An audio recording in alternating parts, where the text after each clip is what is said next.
Hi everyone and welcome to Sports Watch. If you like the content, please press the bell icon and like and subscribe to the channel. India put on a remarkable performance in the second ODI against Australia and went on to win the series 2-0 with a game to spare.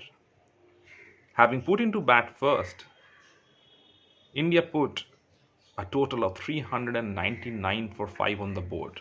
Once again, it was some remarkable batting from young India. In the absence of Rohit Sharma, Virat Kohli, Hardik Pandya, the team managed to score 399 runs. That certainly speaks volumes for the level of talent that the current Indian team possesses. And when they eventually fire, it will be a huge problem for any other team facing them. Granted, Australia were not playing their first lineup. They were not playing Mitchell Stark, they were not playing Pat Cummins, but still, India were without their main players as well. Shubman Gill once again rose up to the occasion and scored a magnificent 100. Gill has been an imperious touch throughout 2023, and all Indian fans would be hoping that he is able to replicate this form in the World Cup. Shubman Gill scored his fifth 100 of 2023. But the team management will be exceptionally pleased with the batting of Shreyas Iyer. Shreyas Iyer of late has been rather injury prone. He has missed a number of matches because of his back spasm, and his fitness has been a concern for Team India, especially in those middle overs when the spinners are dominating. You need a player like Shreyas Iyer who plays spin exceptionally well to not allow the bowlers to settle.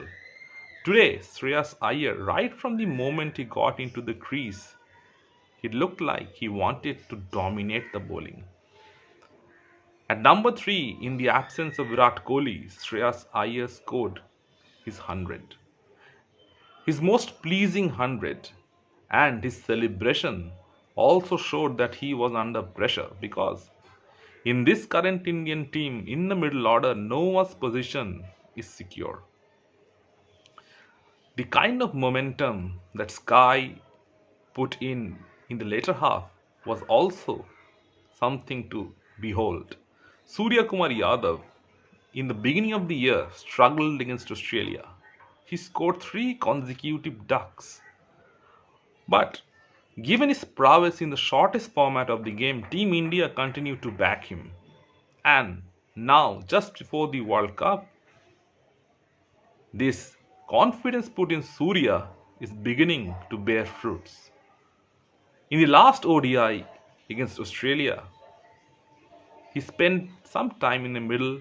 He didn't play any rash shots and got to his 50. It was a commendable innings from him because he wanted to spend some time in the crease. Now, today, when the slog was on, Surya Kumar Yadav came into bat, and it was just the situation that he usually finds himself in a T20 game. And once again, he looked at top of his game. When the number of balls are less, when he doesn't have to do any amount of thinking, Surya plays freely. And today, he scored 72 runs of 36 balls. This is the perfect momentum in the back end of the over, something that Team India must look into. Because India don't have a finisher at the back end. Yes, Hardik Pandya is there. Ravindra Jadeja is not in the best of form. But Surya Kumar Yadav is the X factor in this team. The form of KL Rahul in this entire series has been also fairly consistent. Ever since his 100 against Pakistan in the Asia Cup, Rahul has been consistent. It looks like the Indian cricket team are ticking all the boxes right before the World Cup. Finally, they are having specialists for positions. Today, Rahul once again looked very settled in the middle order. His roles was defined.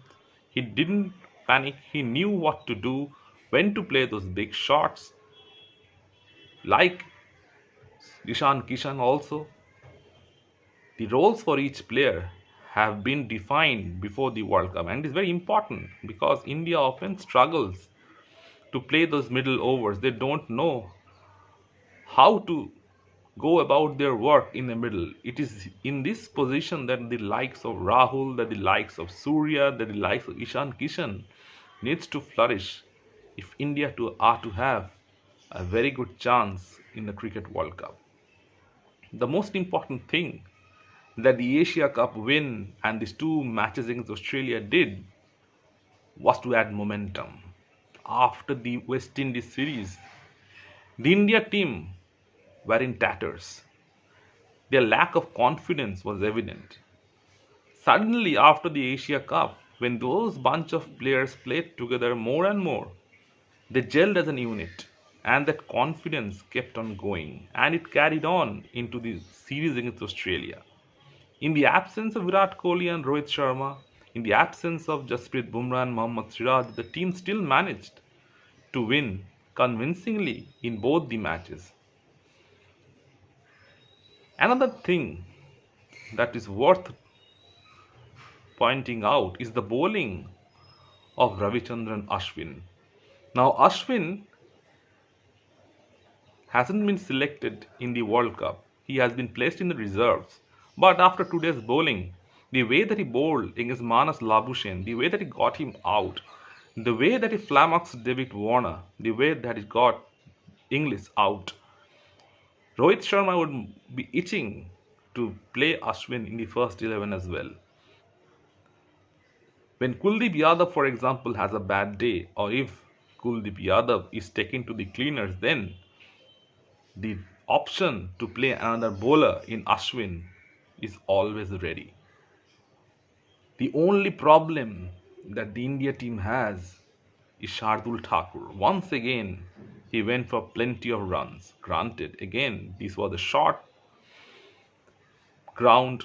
The batsmen were going for the bowling. When you have 399 runs on the board, everyone is going to come after you. But Shardul Thakur has not delivered in the first two games of this tournament and even in the back end of the Asia Cup.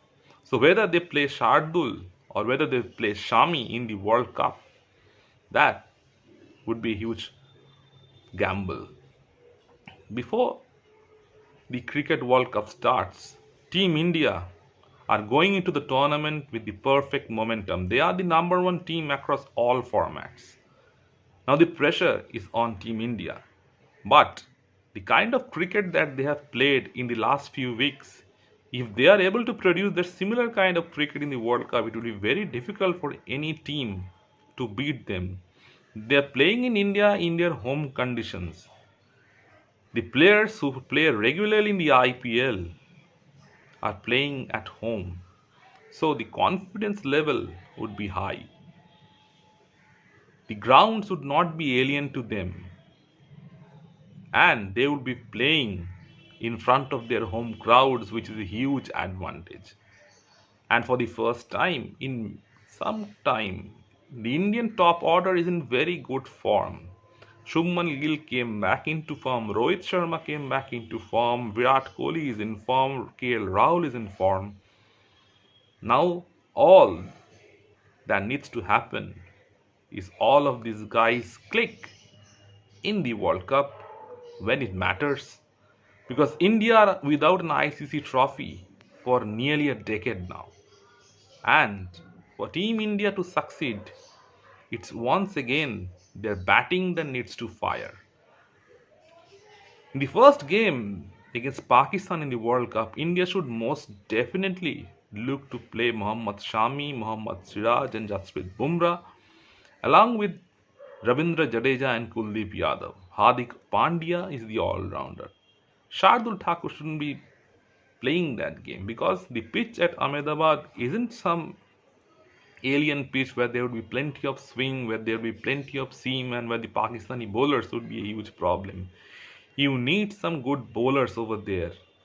And Shami, given his form in the two matches that he played, is any day a far better choice than Shardul Thakur. And once again, the Pakistani team at the present moment, after the hammering that they took at the hands of India in the Asia Cup, are short of confidence. Naseem Shah has already been ruled out of the World Cup. Haris Rauf is struggling for injury. Shaheen Shah Afridi isn't it the best of forms? He's lacking confidence. He is not fully fit as well. Hassan Ali comes back into their side after having played last in 2022, and that too he wasn't in the best of forms. So this Pakistan team all of a sudden in the last 1 month has lost all the confidence that it had. It lost its number one ODI ranking. It lost Naseem Shah. All of a sudden, their pace bowling attack, which was their pride, suddenly looks toothless. And India needs to dominate them from the beginning and send a message. But India-Pakistan games are funny. You can never predict what will happen because it's an intense pressure oriented game. And one more thing to remember is that Pakistan are going to play their first match in India for quite some time. Of all the players that are there in the Pakistani squad, not one of them has played any international match in India. That's a huge problem. I know the conditions back in Pakistan and the conditions in India are fairly similar, but still, the pressure is different.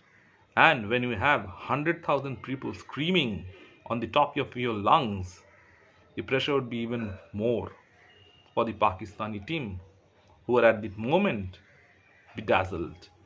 Babar Azam would look to garner his troops and give them confidence before the World Cup begins. They are currently facing some visa issues, but all that would be resolved and Pakistan would be raring to go. That India-Pakistan match at Ahmedabad is the beginning of the big tournament. And given the kind of form the Team India are finding themselves in right at the moment that it really matters, it sends ominous signs to all the teams that are present in the World Cup. Just before the World Cup, India have gathered the right momentum. Now it's all about keeping that momentum and firing in all cylinders, playing ruthless and aggressive cricket to finally bring back the cup back home. Let me know in the comment section what you feel. And if you like the content, please like and subscribe to the channel.